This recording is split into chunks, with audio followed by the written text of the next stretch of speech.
Okay, that's a health and safety thing rather than anything else, so please don't go into them. There are plenty of seats on the ground floor here. Our next speaker is a world-renowned, in fact, philosopher and thinker.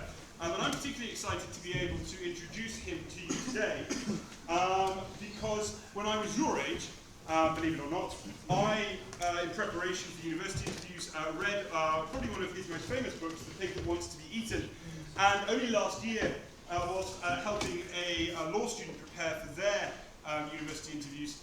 We were reading and discussing and engaging with the same book, which I think speaks to the timelessness of the ideas that you're going to hear a little bit about today.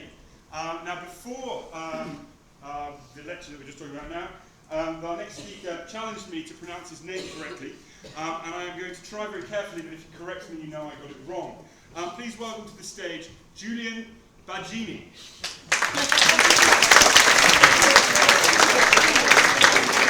Spot on, perfect. Everyone says Baggini, but you know, who can blame them for that? Thank you very much for having me here today. And before I begin, I just want to say what a great thing it is that this school does this festival. I mean, education is about so much more than passing exams, getting things for your personal statement and so forth. So I think it's really great that just for a few days, it's like let's forget all about that and just remind ourselves what's really interesting about education, which is finding out about as much really interesting stuff as possible. And I hope that this counts as some of that interesting stuff for you. What I want to talk about, I've given the title The Diversity of Identity, to a little play on the theme of the festival. So a little bit of background to this. Philosophy is my background. I did a PhD in philosophy, and my PhD was on the philosophy of personal identity. It's what is it that makes you the individual person that you are, and more specifically, what is it that makes it true you're the same person over time? Because in some ways that might say, well, that's not a puzzle, that's obvious, isn't it? What makes someone the same person over time? But it's not really. I mean, think about yourself. So I'm looking around at the age of the audience here. I would just challenge you to think, imagine yourself now, let's just say a mere 4 years ago, okay? 4 years ago. Try and imagine the clothes you were wearing, the haircut you had, the music you were listening to, the shows you were watching, okay? I imagine some of you, at least, if not the vast majority, I don't know, maybe you're cringing a bit, you're laughing a bit. Hopefully you have a bit of an affection for that younger self. But you know, you've changed. Of course you've changed a lot, and you're going to continue to change. So we continue to change all through our lives. And yet at the same time, we think we're the same person. How is that possible? So that question really interested me, and I did a PhD on it, and I wrote a book about it, etc., etc. Now, the point is, in all that time, in all of that doing of philosophy, what I was doing was actually solely Western philosophy. Because that's what we do. If you go to study philosophy at almost any university in the UK, or America for that matter, or pretty much in the whole of the Western world, you will study Western philosophy if you study philosophy. You'll be very lucky, or be quite rare, if you study some Indian philosophy or Chinese philosophy or philosophy from the Islamic world. Now you might ask yourself, you might think that's very odd. Why is that? Why is that such a peculiar state of affairs? Well, the reason is, the official reason is that actually when we talk about philosophy, we are talking about a very particular tradition of thought. It goes back to Plato and Aristotle, and it comes to us through the present day. And we use the word philosophy now to describe other traditions, Chinese philosophy, Indian philosophy, but really they're just different. They're not better or worse, but they are just different. They're not the same thing. And you might point to the fact that this is quite interesting. In both Chinese and Japanese, the words for philosophy that we have today were actually created in the 19th century, because the Chinese and Japanese cultures became acquainted with Western philosophy, and they kind of needed a name for what this thing was, and they created their own versions of it. Over time, these words have come to apply to the indigenous traditions as well, but those words didn't exist before. So the sort of comfortable idea that we had in Western society was that it was okay to only study Western philosophy when you do philosophy, because that's just what it is. This other stuff is different. It's just something else. Now, I gradually became more and more uncomfortable with that, and a few years ago decided that I really ought to broaden my horizons. And so I set about trying to sort of do some explorations into non-Western philosophy, and I ended up writing a book about it called How the World Thinks. And one of the themes, one of the most interesting themes that I came across was the different ways in which people have thought about what it means to be a person in different philosophical traditions. And this might seem strange in a way, because all over the world, human beings are the same. We're the same species. Again, looking around here, I can see this is a fairly international school. There are people here who may be from, or their parents or grandparents are from places in other parts of the world. But when you get together, you don't have any kind of problem recognizing each other as individuals. You don't have some fundamental obstacle because, if you're Chinese, you think about what it means to be a person in a different way to being a Westerner, and therefore you can't understand each other. Clearly, there's an important sense in which everybody's the same. But there are important differences in the way in which we think about what it means to be a person. And the different ways in which we think about what it means to be a person makes perhaps quite subtle but important differences to how we conceive of ourselves, how we think of other people, and how we live our lives. Now, I just want to sort of frame this for you in a particular way. There's a philosopher called Tom Kasulis who works on Japanese philosophy and Western philosophy. And he says this very important thing, which I really thought is really important to remember. And I think it's a very important thing to remember whenever you're doing anything which is comparing cultures or different traditions. He says the tendency is always to kind of imagine that we're presented with, opposite choices in different cultures. So classically, we're going to talk about the self. People might say in places like East Asia, the culture is collectivist, it's all about the group, and in the West it's individualistic, it's all about the individual. And it's presented as though there are these little, binary choices, collectivist, individualist. He says it's not like that at all. What it's like is rather that it's about what's in the foreground and what's in the background, right? So wherever you are in the world, there are ways in which we think about ourselves, in which we think about ourselves primarily as individuals, little units of being, if you like. But there are also ways of thinking about ourselves which are more about the group and the collective. And all of us think in both of those ways, but in different cultures, one of those things tends to have more emphasis, and that makes important differences. Now, I say cultures because it's not just... I was looking at the philosophical traditions in different parts of the world, but what I clearly found, and experts agreed with this, was that actually the philosophical traditions of a culture have a deep connection with the broader cultures of those traditions. And so therefore, if you understand something of, for example, Chinese classical philosophical thought in China, you do understand something about Chinese society and culture too. They're in a kind of close relationship. Just going to get a bit of water. So what I want to do, really, today, is just try and get some sense of what perhaps one of the most important differences of emphasis is between, in particular, Western, and I'm going to focus on East Asian culture and philosophy, but it's actually probably true of a lot of non-Western cultures.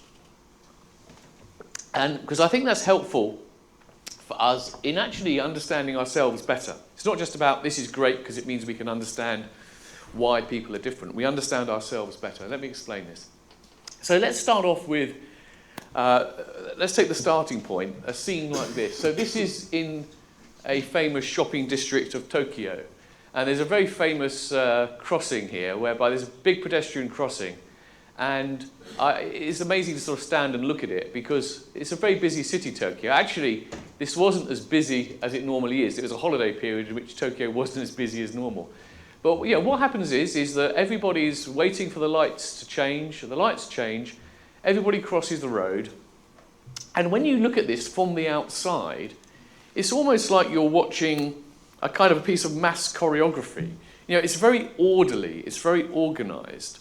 And this gives the impression, I think, a lot of people, Westerners look at this kind of thing. This is what helps to give the impression that, oh, in societies like Japan, it's all about the group, it's about the herd. People use words like herd, which if you think about it, isn't a very pleasant way of describing it, really, because it's comparing people to animals if you talk of people as a herd.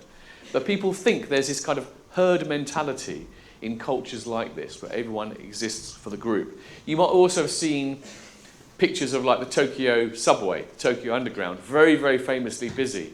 And everyone gets packed in. But everyone gets packed in, they pack themselves in a very, very orderly fashion. It's not like chaos and rummaging and elbows out. It's like, you know, the doors open, the people get on, and it's all very, very orderly. So I think what you can easily get the impression from the outside, superficially, that what you've essentially got here is a collectivist society. It's a society where people are not so concerned about who they are as individuals. It's all about fitting in with the group. It's all about the wider society. Now, I don't think this is right. And I should just say that all the views I'm presenting today are not views that I've come up with for myself. In writing this book on global philosophy, you can't become an expert on all the world's philosophies. I spoke to a lot of experts and read some key books. So I, as it were, am really reporting back what I have found from people who really, really know. But the thing that really clicked for me, that something wasn't right about this, I'd been in Japan briefly, and I was taking the plane out of Japan. And on the flight, I noticed that it seemed that virtually every single Japanese passenger had tuned into the same in-flight movie, right? Now I thought, this is interesting. What is this film which everyone wants to see? So I thought I better watch it, and I did watch it. It was a film called Orange, okay, and it's based on a manga, which is a type of comic book. And it was like a teen romance, actually. The basic idea was that it was a teenage romance film. But it was not like any teenage romance film that I'd seen from Europe or America. And for one thing, the plot involved 2 suicides. When's the last time you saw a teen romance film with 2 suicides in it, or even 1 suicide for that matter? It actually had a very complicated plot involving time travel as well. Now, stick with me on this, because this film is going to illustrate something which I think is really important. The striking thing about the film, the thing that I really noticed was, although it was a teen romance, it was really about, this is the couple, these 2 here, back of head, front of head. These are the people that ultimately, by the end of the film, these 2 were going to get together. Interestingly, though, you only ever saw them on screen alone once or twice, I think. Now, they were on screen alone, right? So it's not like, oh no, it's taboo to show 2 young people alone on a screen. It's not allowed. It was allowed, but it just wasn't a lot of it. Why wasn't there a lot of it? Because actually, although I said it's a teen romance, is about these 2, actually, the whole romance, the whole story, only really made sense because of what was happening in the larger friendship group, these 6 people, right? In other words, it was like the couple themselves couldn't really be separated from the broader group. Oops, gone back. I was warned about this with the clicker. that you couldn't really separate out the story of these two people from the story of the broader group. Now, why is that? Well, that's because the fundamental way in which the self is understood, both in East Asian philosophy and in East Asian culture, is what people call a relational sense. It's relationality. Okay. What this means is, let me contrast it with the other view. In the Western way of thinking, we primarily think of ourselves, let's call it atomistically. Right? Atomistically. This is obviously a metaphor. The idea here is that we're all essentially individual units. So you look at this room, in each chair is an individual chair, and in each chair is sitting an individual person. This is just common sense, and obviously in a way it's just true. But that is kind of the fundamental way of looking about who we are. Groups are their collections of these particular individual elements, in the same way that, objects are collections of atoms. But the fundamental unit is you, the individual self. You're separate. And so therefore, when we think about ourselves, we tend to then always start from the bottom up. So a romance movie, a rom-com or something coming out of a Western studio will typically focus on those two units. So you see lots of the couple together, and often you see very little of their friends. Their friends play kind of side bits to the plot. It's all about those two individuals. They have the focus. Whereas in this film, although the plot was based around the story of how these two get together, it was always about the wider group. Actually, in a really interesting way, I must tell you about this time travel plot, because it's intriguing and slightly complicated. So you have to follow very carefully. This is more difficult than any of the philosophy in this talk. It's following the plot. So what happens in the film is that what had happened was this boy had arrived at the school from another place. He was a new boy at the school, and his mother had various problems and so forth. She killed herself, and later on, he killed himself. This is what happens in the first version of history, all right? And it's a shame because these two were clearly made for each other, but he dies. The kids grow up. She marries this one, I think, and they have a child, and they're very happy, right? This is really important to note this. She marries him, they have a child, they're happy.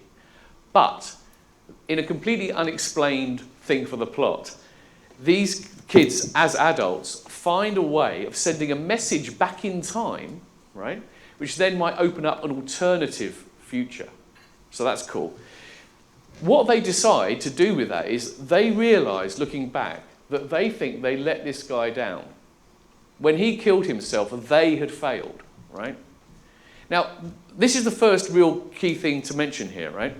The fact that they thought this is really significant, because I think that when people kill themselves, that's very, very tragic, and we always feel very sorry for them.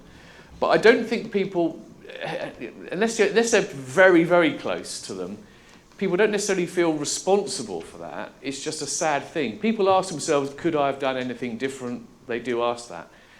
But the sense of responsibility tends not to be strong. These kids hadn't known him for very long, actually. But he had turned up at the school, and he had been taken into their group, but he had killed himself. And they really felt that they had failed him. So this is clue number one, that the way in which people think about their relationships to others is more important than it is in our culture, where we think about ourselves.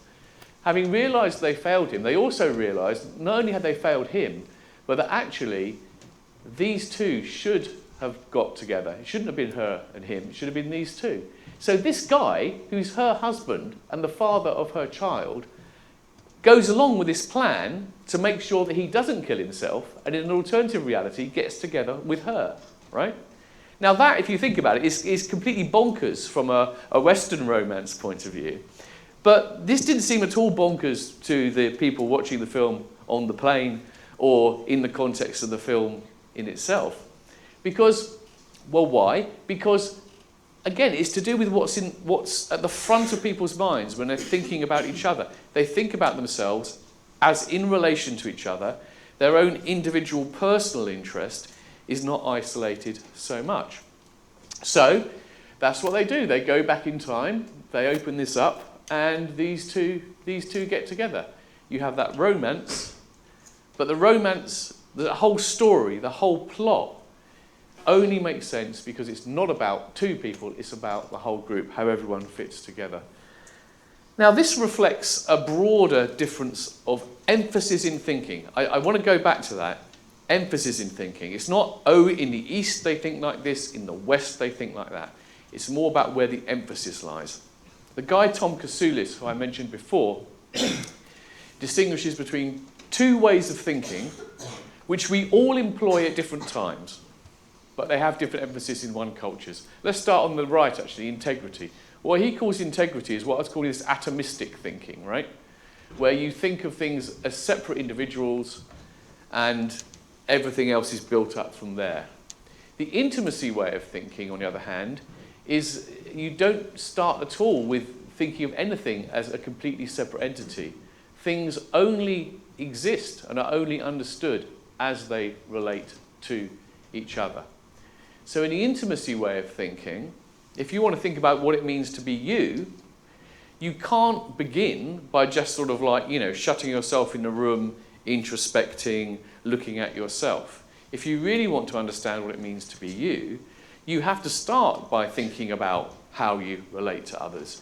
So there's family, for example. Who you are is obviously largely dependent upon the family that you were brought up in. Then there's your culture. Your culture makes a big difference as well. It's very obvious that, we wouldn't be the people we were if we'd grown up in a completely different time and a completely different culture. Schools even make a difference as well. If you've been at this school for any length of time, it forms your identity. It's part of it. It helps to make you the person that you are. So the key thing here is, when thinking about who you are, thinking about your relations to each other. Confucius has a very nice example of how this works, which I think is quite important, is quite helpful. Think about what it means if you become very close to another person. Or maybe not just become, maybe you always were. Maybe it could be a parent or a sibling, whatever it might be. This is a kind of a way of visualizing that relationship. So, this is you, this is the other person. And if you like, when you share your life with somebody, there is this point of overlap in them, okay? Now, what then happens if for tragic reasons or just maybe the other person then goes away? Well, Confucius says that on the kind of Western dominant way of thinking, by the atomistic way of thinking, you take away the other person, you're still there, right? And that seems like common sense, doesn't it? If there's somebody who you're really close to, you have this intimate relationship with, if they go away, well, you're still there. But Confucius says that actually, on the intimacy way of thinking, you take away the other person, a bit of you disappears as well. Because when we are close to other people, like our identity and their identity becomes somewhat mixed. And I think that actually, although I said that it might seem like common sense to think that if you lose someone close to you, that's very tragic, but you still remain completely. The alternative view that if you take them away, a bit of yourself has gone as well, is that actually counterintuitive? I think about what people actually say when they do lose someone very close to them. You may have been in the unfortunate position of having had that experience yourself, or you may know someone who it's happened to. And the kind of expressions they use are things like, it is as though I lost a part of myself. Yeah? It's like, when they left, a bit of me left too. A lot of romantic songs actually use that same idea. Every time you go away, you take a piece of me with you is a famous old line from an old song. That is kind of how it feels. And I think the point is that it feels that way because, in a sense, it's not just a metaphor. It's kind of true. Who we are is always in part because of who else we relate to. And therefore, you take away the people closest to us. You take away a bit of ourselves too. Now, the thing about this view is that, as I say, it's about emphasis. I think if you do go to, it'd be interesting that if anyone here is from these cultures, if you go to, I mean, Japan was where I went to in particular, but perhaps even China, I think you do see in day-to-day life, there is more of an emphasis on what we would call this relational aspect of being a self. I can give some trivial examples, but the trivial examples are quite important ones, quite telling ones.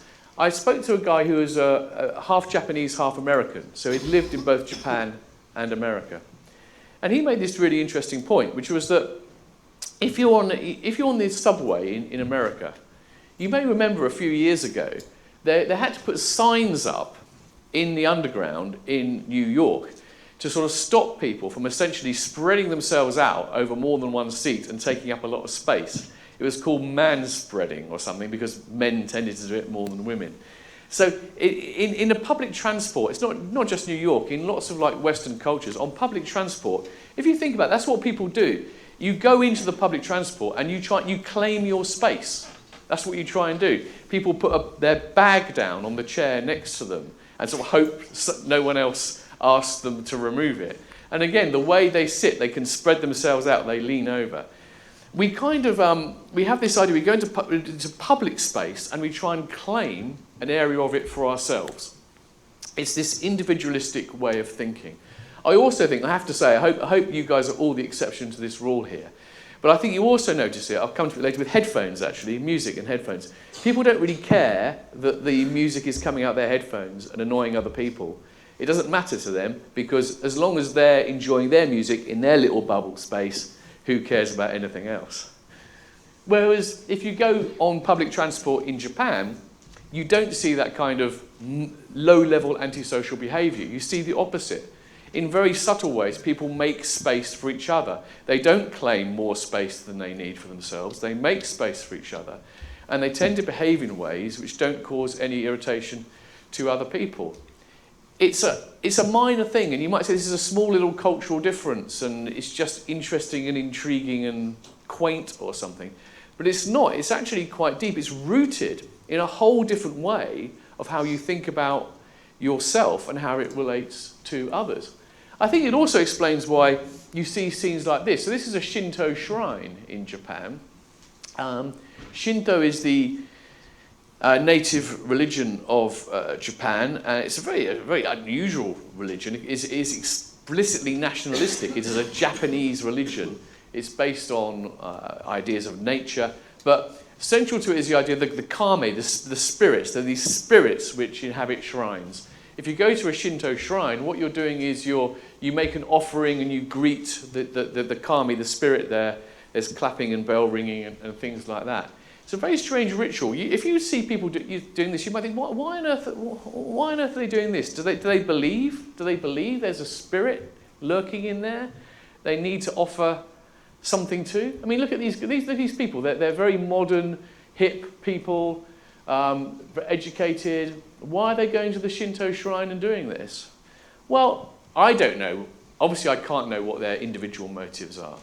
But I think actually one big reason why this happens, why this goes on, is that it's nothing to do with whether people believe in spirits living in the shrine or not.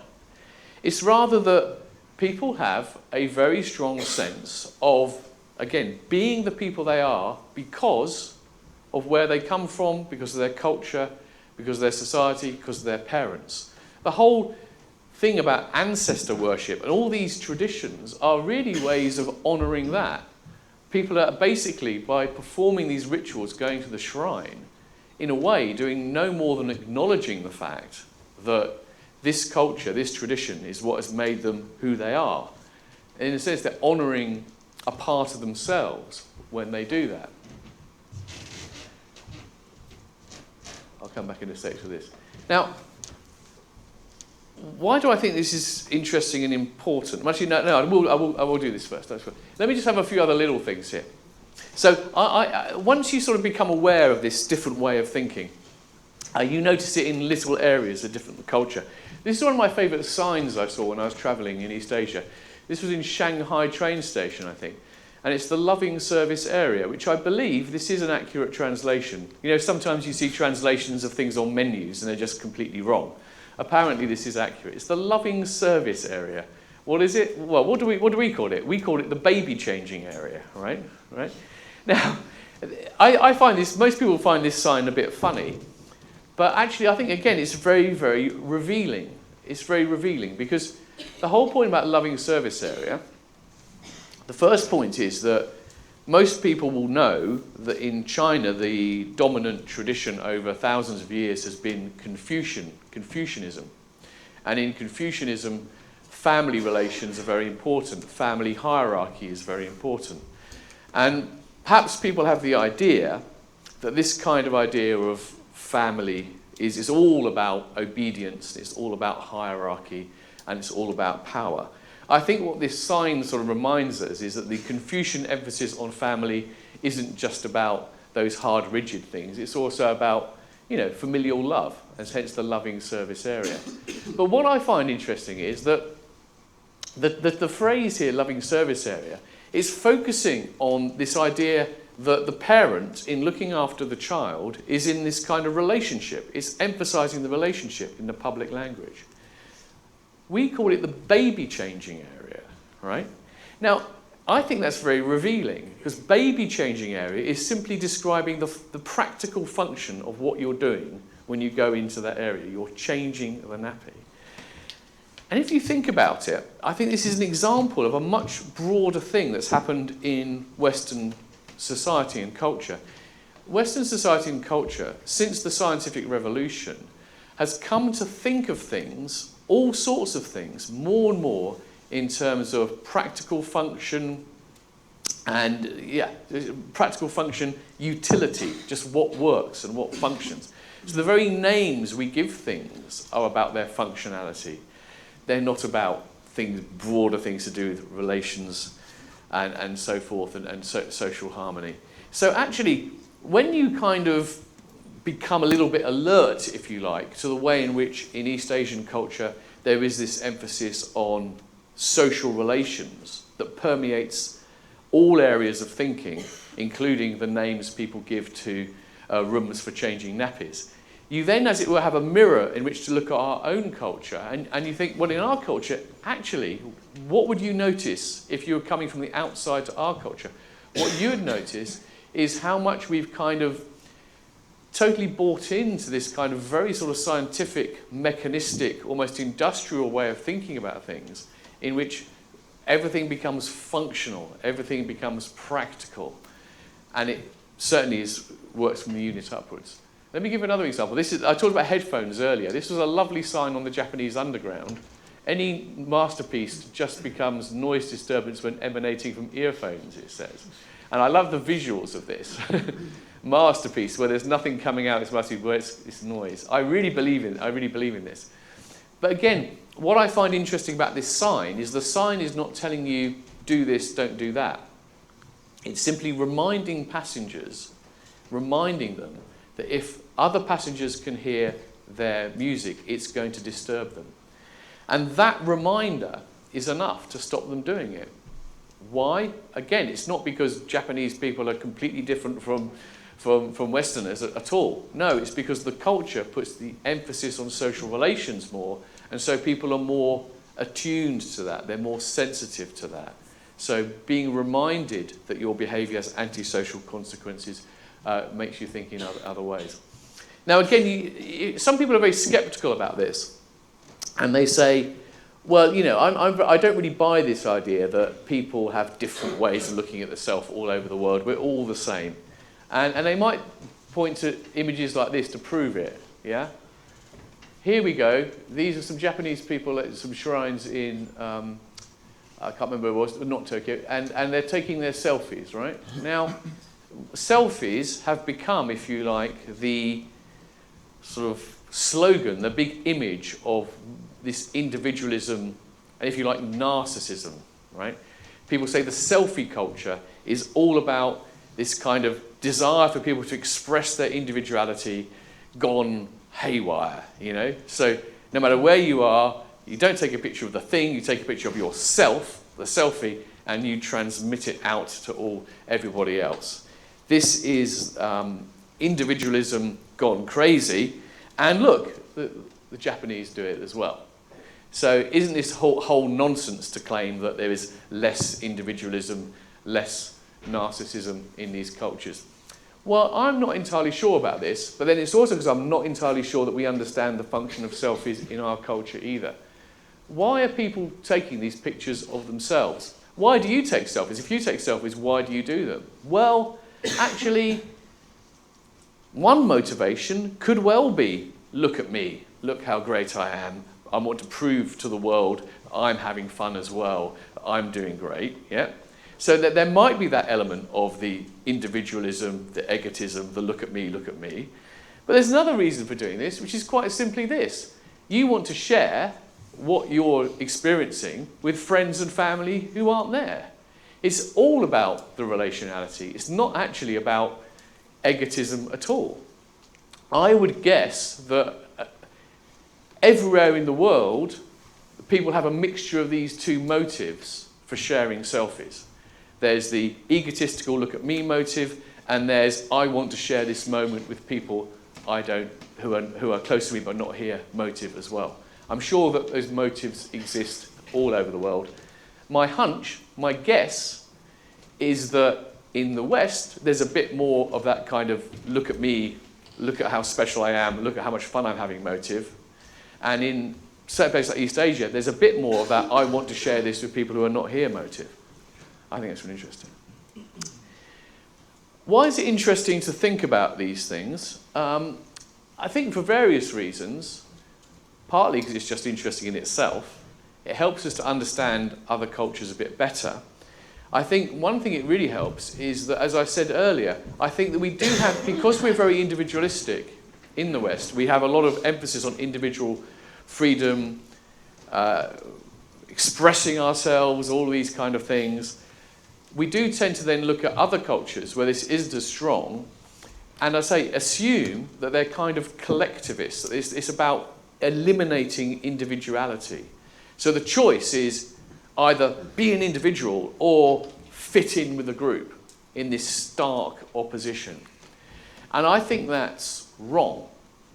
I think it isn't about be an individual or fit in with a group and merge in. Because, as I say, the key point, the key phrase I keep using when I was describing the East Asian culture is relationality. It's not about denying your individuality. It's about understanding your individuality as only being real within the context of the group. So if we were to go back to that film I talked about earlier, the teen romance, Orange, there were 6 key characters, 6 kids. They were all really different. They were all really very different. You could tell they had their own unique personalities. So it wasn't about them all being the same. It wasn't about conformity or uniformity. It was rather about just simply having that greater sensitivity to our relations to others and our dependence on others. And I think it's really important to recognise that that is not incompatible with real individualism. And the reason that's so important is that I think that a lot of people believe, and a lot of people claim, a lot of people write, that one of the big problems about Western society is that it has become far too individualistic. We've become far too wrapped up in ourselves, far too concerned with our own, whatever it might be. Now, most people see that as a problem, but I think that if you think the only alternative is to give up on individualism and all become the same and all fit into the crowd, most people will not like that alternative either. I think that what understanding these other cultures teaches us is that that's not the choice. We can always have, if individualism means everybody being different and everybody being unique, you can have that in a society which nevertheless asks people always to think of themselves as they relate to others, not be too egotistical and self-centered. And I think that's a really important kind of message that should be learned. I do want to just finally add a couple of other little points at the end. I focused really on particularly the sort of Japanese East Asian view of the self, and I've also talked about, contrasted that with the atomistic Western one. There are some other interesting differences which I haven't got time to go into, but it'd be worth thinking about. This is a statue of Confucius near his hometown in Chufu. An enormous, it's absolutely enormous. You can see, actually, look at these two people here, and look at the size of the statue. Yeah, when I went there, it had only just been completed. It was really bizarre. It was in the middle of nowhere with no visitors standing up and looking. Confucius is, as I say, the prime philosophical influence of Chinese history, really, for thousands of years. And in Chinese as well as in Japanese cultures, you have this relational aspect of the self being emphasized over the individual one. But one of the distinctive things in Confucian thought is how exactly the relations he thought were most important. Family ones are in Confucian thought some of the most important. So the most important relationships are husband to wife, elder son to father, and so forth. But there's also relationships of ruler to ruled, and so forth. Now, what I just want to emphasize here is that if you pick up a book on Confucius and you start thinking about Confucius and social relations, the first thing you will really jumps out at you is how much hierarchy there is. Okay, and this is absolutely true. In Confucian thought, it's not just that we exist in relation to each other, but the relations involve power. So there's superiority, inferiority, junior, senior, whatever it might be. And I want to mention this because I think that in our culture we don't really, whenever we see hierarchy, we always want to like kick it down and say that's kind of wrong. We're all the same. We want to be all on an equal footing. And I think there's a lot in that impulse which is good and right. I think that, in my personal view, a lot of the progress that's been made in a lot of Western countries in recent centuries has been abolishing a lot of the old harmful hierarchies, getting rid of monarchies and dictatorships and whatever it might be. But at the same time, I think that there are still lessons to be learned about hierarchy from Confucius. Because if you think about Confucian hierarchy, a couple of important features. First of all, hierarchy is not the same as some people having unfair power over others. That's bad hierarchy, right? If you have someone with an unjust or unfair power over you, that's kind of wrong. But there are hierarchies where the power relations are in the interests of everyone. Now, a school should be an example of that. In a school, there is a hierarchy. You do not have the same power and authority as the teachers, right? It's as simple as that. Why not? Well, that's presumably because that's in everybody's interests, right? It works for your interests if staff teachers have more authority than you do. Because if they didn't, it wouldn't be able to work, there'd be chaos, there'd be no learning. You would not be getting out of your education what it is that you're supposed to be getting out of it. So hierarchy kind of works here. But it only works when it is fair and it's just and it's everyone's interest. If you have a teacher who is abusing their authority in some way, it doesn't work, right? It doesn't work at all. If you're not being educated properly, it doesn't work. And the other important thing about this, of course, is that these things will change over time. There's kind of a deal. At the moment, you know your place in the school hierarchy, but of course, you in time may become teachers, managers, whatever it may be, and gain that authority yourself. So again, it's not that just some people have power as a matter of right all their lives. It is earned as well. So there's an important respect for it. So I think that one of the things that beneficial lessons from looking at a historical tradition like Confucianism, is it reminds us that certain things which our culture tends to be dismissive of, such as hierarchy, there are ways in which they're actually very important and they work. And in fact, a society without any hierarchy whatsoever wouldn't work at all. You always need to have a certain form of authority. And the other thing I wanted to mention very, very briefly, but this is very, very brief indeed, was this is one of the Hindu gods. The idea of the self as being relational, as I said, is something that you find in most cultures, and including lots of non-Western ones. But there are whole other aspects of self I haven't even really discussed today, and one of them is whether or not we have some kind of spiritual or non-physical part which lives on without us. I'm not going to talk about that in detail, but I just wanted to sort of like put this in as a reminder that there are many different ways of thinking about the self, and I haven't talked about all of them today. So I wanted to leave you with this lot. This is a band who I'm sure you're all huge fans of. No? This is Hawkwind, actually, a band that started in 1969, celebrating their 50th year this year.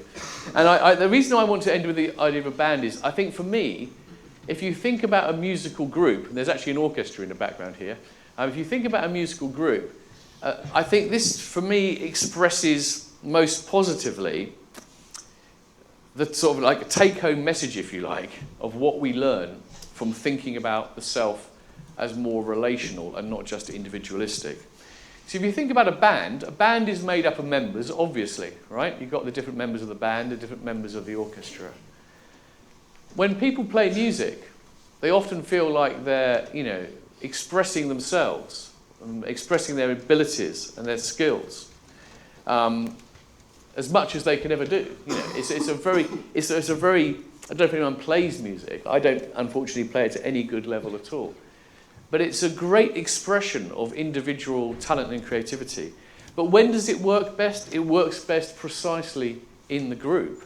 It's when you're playing with other people and you're playing together and you're creating something in that kind of group that paradoxically is often the time when you feel you are most empowered to be who you are and express yourself. So I like this, the image of the musical group, I think is a really good one for reminding ourselves that actually, if we do want to be individuals, if we want to make the most of our own potential and individuality, the way to do that is not to be narrowly individualistic. It's not to kind of think of ourselves as these discrete units. We actually express ourselves and become the best versions of ourselves possible when actually we fully acknowledge and celebrate and work together with other people. So there is no conflict between being an individual and being a member of a group. If the group is set up right, and if the group is a mutually enabling group, it's actually within groups that we most express our individuality. And at that point, I shall stop rabbiting, and I shall take any questions or objections or observations from you gluttons. Thank you.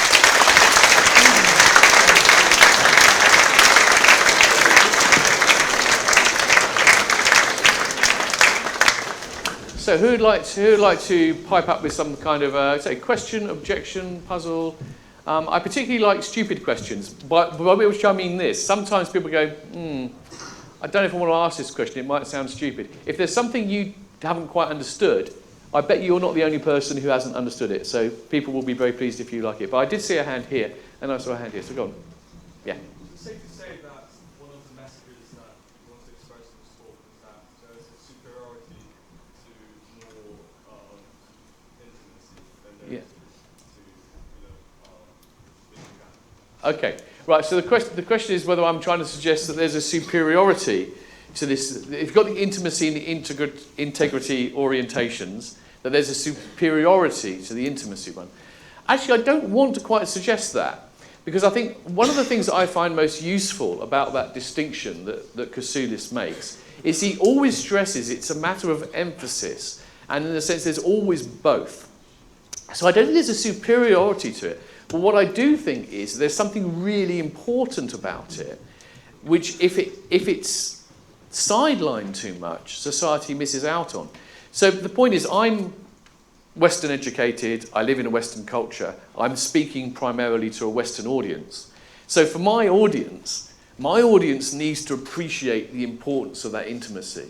It knows about the importance of integrity, right? It already knows how great it is to be an individual, to be yourself, blah, blah, blah. But I think our culture as a whole has lost sight of the importance of the intimacy. So I'm emphasising the virtues of that because at the moment in our culture, that's what the rebalancing requires. But I have to say, maybe, I mean, I've had a few people talk to me. Some people have said to me that I romanticise Japan, for example. You say you've got this romantic view of Japan. You talk about this pro-social attitude and it's great.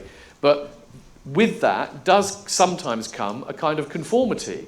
And that there are people who feel they don't fit in. It's much more difficult to fit in to society in Japan if you're very different than it is in the West. I don't know if that's true, but some people have said that to me. So there are pros and cons of both things, and it may be that there are, in some cultures and sometimes you need to say, look, no, think more about what makes you separate from others because you're too obsessed with what links you together. That's just not the situation I see now. In a country like Britain, I think people need reminding of the importance of intimacy. I'm not saying it's superior in itself, and partly because it's not a case of either or, actually. It's about emphasis, yeah. I hope that answers your question. And then you had the hand there, yeah. You talked a lot about differing social constructs in the East and West. How much more do you think nurture has a role to play on that than nature? Nurture and nature, which is more important? Well, I think the argument is this is entirely nurture. Okay, this is entirely nurture, and there's some good experiments which demonstrate that. So, for example, I didn't mention it here, but there's been some psychology experiments which really do suggest the reality of what I'm talking about. You may have heard about these experiments. What they do is they show people some scenes, they're animations of fish in a fish tank. Okay. So you show them the scene, and then you later show them the scene again, and you ask them, is anything different? So it's a spot the difference test, essentially. Now, here's what's really interesting. When you do that experiments with North Americans, right, they notice the differences with the fish, if you change the fish. You can change the background almost completely, and they don't notice. They don't notice the background, right? Because again, it's like the whole way we're set up to think is breaking things down into elements, but also we make an implicit judgment about what the important elements are. It's a fish tank, you ignore the background, keys word background, you're just paying attention to the fish. They do those same experiments, I think they did them with Koreans, and people noticed changes in the background, which the Westerners didn't. Because, again, it's because the way of thinking, it's more, I didn't use the term holistic in the talk, but that's one word you might talk about. It's more about the whole patterns, the whole connectivity. So these are psychology experiments which demonstrate that these differences actually affect the way we even see the world. But what's critical about these experiments is it's entirely to do with acculturation. So if you've got someone of, say, Korean heritage who's brought up in North America, they respond in a way that typical North Americans do, and presumably vice versa. So there's no reason at all to think this is remotely anything to do with biology or genes. It's entirely, as far as we know, entirely culture. Which again, I think is probably what you'd expect. You know, in a sense, it'd be a bit weird if the genes were different there. Okay, who's next? Can I see? Don't be shy. Oh, you have one? Yeah. I'm just interested because you kind of put East versus West, and Japan and China. We talked about, and then the West. But we think of Japan also as being politically much more similar systems to the West, because they've got a very embedded sort of Western democracy given to them by the Americans sort of 80 years ago or whatever. Yeah. And I wondered how you saw this play out in the way that societies were managed and politics and how they dealt with change, because we're in a period of huge change. And does that affect how these societies can cope with that? Yeah, I mean, I think that's a very interesting question. I mean, the fact that there are very different political systems in these different countries, and there are cultural differences as well between China and Japan. We do know that. I mean, the level of generalization I'm talking about here is very, very general. But the democracy one, I don't know if this is going to entirely answer the question you wanted me to answer, but I think the democracy thing is interesting, because democracy is a system, right? But how that system actually works in practice, I think, is subject to cultural variability. And I think we're seeing a problem with that in our culture, because, okay, so in a democratic system, you go to the polls, you express your view, you choose your government. Now, actually, though, there are two extremes of how you might look at that. And I think in the Western culture, we're moving from one to the other. So here's the traditional view of democracy that you would have been taught in a politics course until very recently. It's representative democracy. Okay, it's not direct democracy. It's not about the will of the people. What happens is the people choose a group of people who are going to make decisions on their behalf, and those people make the decisions on the behalf of everybody, not just on the behalf of the people who voted for them, right? So, democracy is a way of making government accountable to the people, and for the people to kind of send a very general instruction to the government, which is, we want you to move in a more conservative or left-wing direction. Yeah. So on this view of democracy, actually, there's not a lot of emphasis on, as it were, the individual getting what they want. Right? You have your say. So it's more of a collaborative enterprise. So Japanese democracy is not, in that sense, at all paradoxical. If we're saying that, in Japan there's more of an emphasis on relationality, when democracy works in that way, the relationality is actually at the heart of it. Because you don't vote to get what you want. You vote to express your view amongst other views, and then the result is something which is collectively bound by. What we're moving towards in a lot of Western countries is a view in which democracy is actually much more like shopping, if you like. The electorate believe that the job of politicians is to do what I want. I vote for this, you're going to give it to me, right? And this turns it also into a zero-sum game. It's no longer about the good of society. So if we may use we've done very well to get nearly an hour without mentioning, you can't talk about anything without mentioning Brexit these days, but, we had a referendum in the UK, direct democracy. And what happens there is that the 52% who win then expect, it's all for me now, 52% get everything, 48% can go and sulk in the corner, right? And the whole idea of democracy there is that democracy is individuals saying, I want this, and politicians giving it to them. But that inevitably means that not everyone, there are winners and losers, and it becomes very, very divided in society. So I think that we're moving to a way of understanding our democracy, which I think is very pernicious and very wrong and very damaging, in which, again, it's about the individual demanding what they want and not thinking of democracy as essentially a collective enterprise in which the end result is something we all live by. So that the same system, the same basic system, can be an engine for a genuinely kind of social and relational decision-making process that benefits everyone, or it can be turned into something which is about competing groups, essentially, of competing individuals, all trying to sort of like seize control. And I know which one I prefer, I have to say. Okay, well, we've got time for one quick more, and if we do, if not, do we? If not, it is time, probably people are thinking lunch, aren't they? They probably are. In that case, we will stop there. Thank you very much.